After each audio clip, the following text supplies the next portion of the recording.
Right, going back to the LGV and the LGUs, which are much the same, except one's a brake barrel with a barrel latch, the LGV, and the LGU's an underlever with a sliding breech, as I've done in a previous video.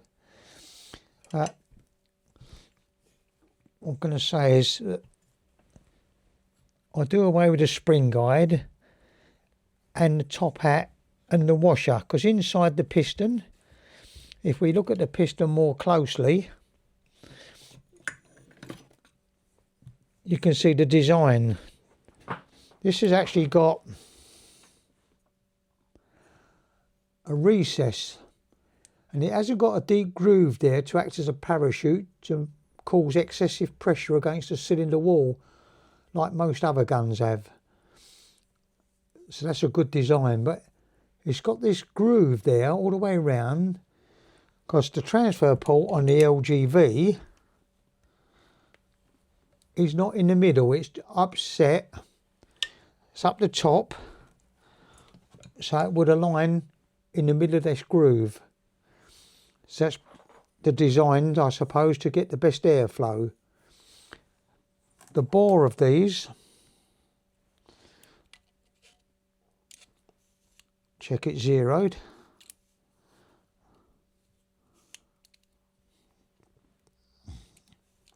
The bore of these is about an inch, 25.3 mil, just under an inch or about an inch bore. Because at the bottom of this is a cylinder that's smaller than the rest of it. Because if you look at this, when I go down with this dowel, it stops there on that lip. That's where, see if you can see that, that's where the second cylinder starts, with a smaller bore, with an inch bore, which goes to there.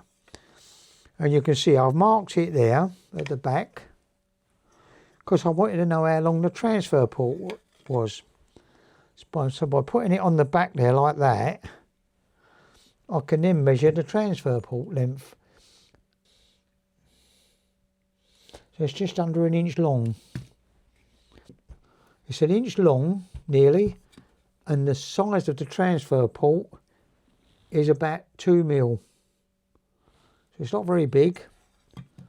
For FOC, that would have to be tapered out a little bit. Not much more, but a little bit more. But reamed, not drilled, because that will cause a rough finish. So we do a taper reamed if they're going to be on ticket or want more power for other countries. And you can see the barrel lock-up on these is really good. There's no barrel droop. So it's very good straight out of the factory. I would back off this as a little bit. You can back off the lock nut and adjust the friction of the barrel. And that is a little bit too tight really. I would back that off a little bit when I assemble it. But looking at the piston, the depth of it, the depth of the piston,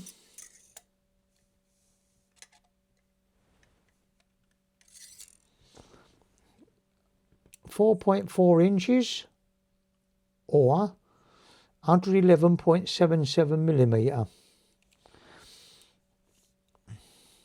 The rear of it is close to 30 mil from what I remember. Yeah, just under 30 mil.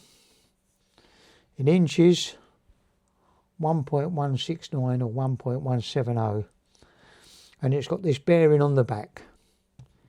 It's got a pin staking the rod, and you can check that it's all going to work, because here I do away, as you know, with the plastic spring guides and the top hats and that. The top hat in that piston goes like that with this washer at the front, but I don't use them, and if I was going to make that out of brass or steel. But if you look at this, this is my piston rod now, clamps in the back, because normally that would be the plastic one, and that groove on the back there locks into that part there, with the washer at the front of it. And the washer would be, get it back there, just on the lip of that groove. It would actually be about there. I've made this one a little bit longer because I'm doing away with that top hat. But you can prove how it's going to work by pushing the piston into the trigger housing. It's quite hard. Now it's cocked. As you can see, it's held it by the trigger mechanism. So if I take the safety catch off, pull the trigger, and it would fire. So we know that all works perfectly. The only thing that will stop it cocking now is if you put too much spring or too much top hat and spring guide in, or a combination of both of them. So you don't want too much spring in and you don't want too much spring guide. Otherwise they will bottom out and the gun won't cock. You have to tap this quite hard on a wooden block to get these two out. This top hat and washer.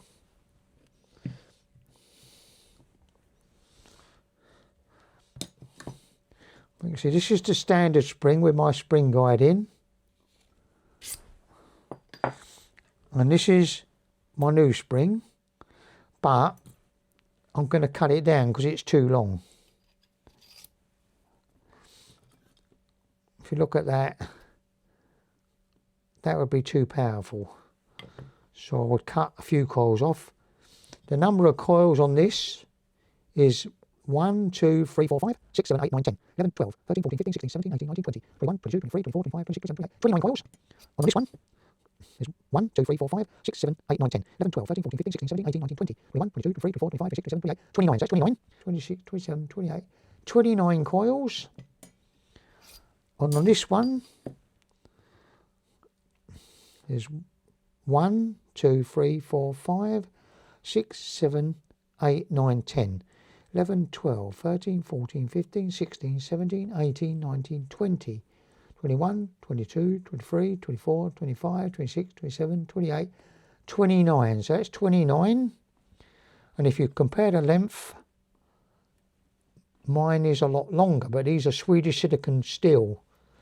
They're Swedish silicon chrome, so they're really good quality. So it's 29, 20, 29, 30, 31, 32, 33, 34, 35. But in this gun, we'd probably only want to put about 32 coils. And that'll give us round about the 12.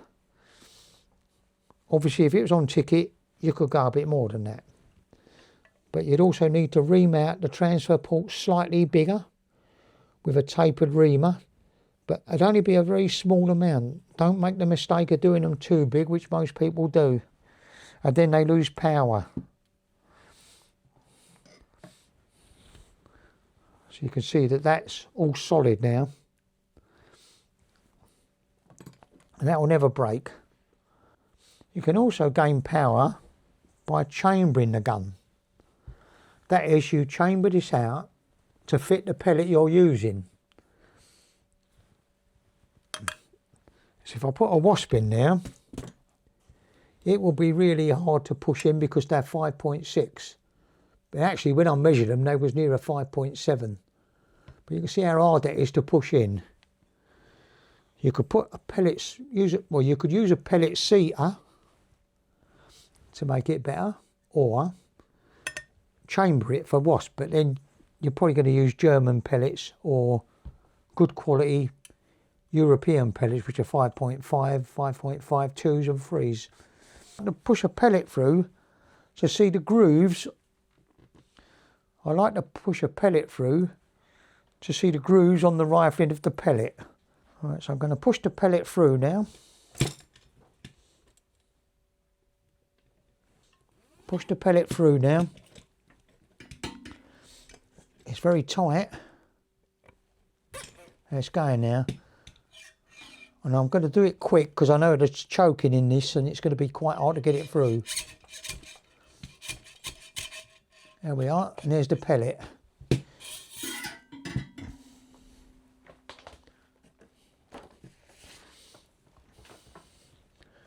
Now we look at the pellet, you can see the rifling marks quite clearly.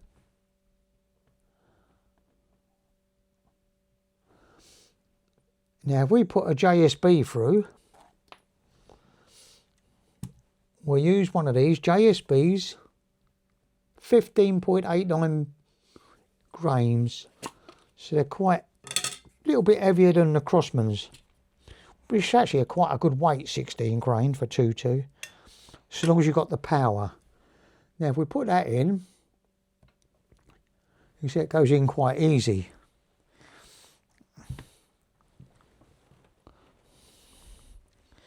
Now I'll push that through and see what that looks like.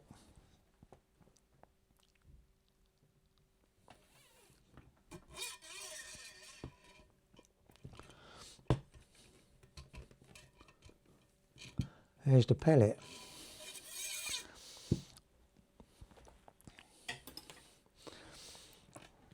Show you what this is here. This is only a thread protector, because these are threaded for a silencer with a standard thread of 1/2 inch UNF.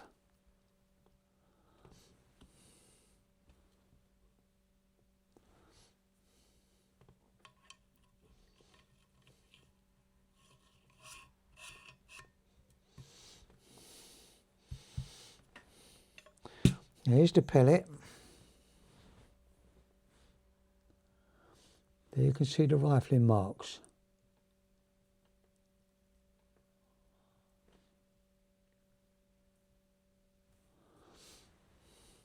Now we'll try a Crossman through the barrel and see what the rifling looks like on them.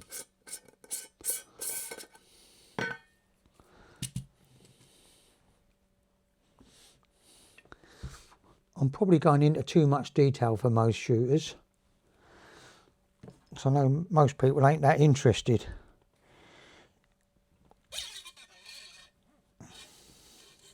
But for those that are interested, this should be of interest to you. And there's the Crossman.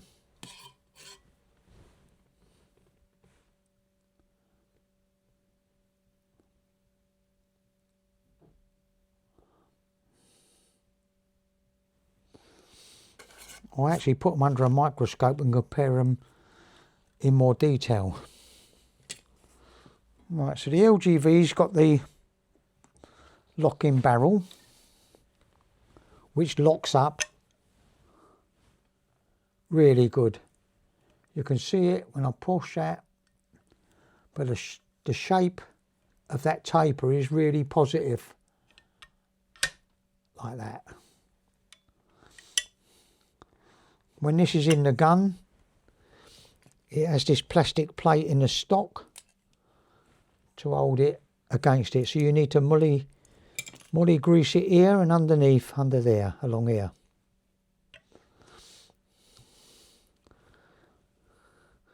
This is just a little wear part which could be replaced with brass, I suppose, as long as it's lubricated where it won't groove that very much. Not like the old HW35s that used to get a big groove where that wheel used to grind through their cylinder there. And the barrel latch used to wear a groove right down the side there, right where your seal is. So that was a very poor design. Yeah, so if you do want to use piston weights, I would make these in steel or brass. Wouldn't use that, I'd just make that a little bit thicker if I was going to do that. But this will make the piston heavier. If you put that in there with that washer, which is where it come from, like that, it ain't going to make the piston that much heavier, whereas a steel one will.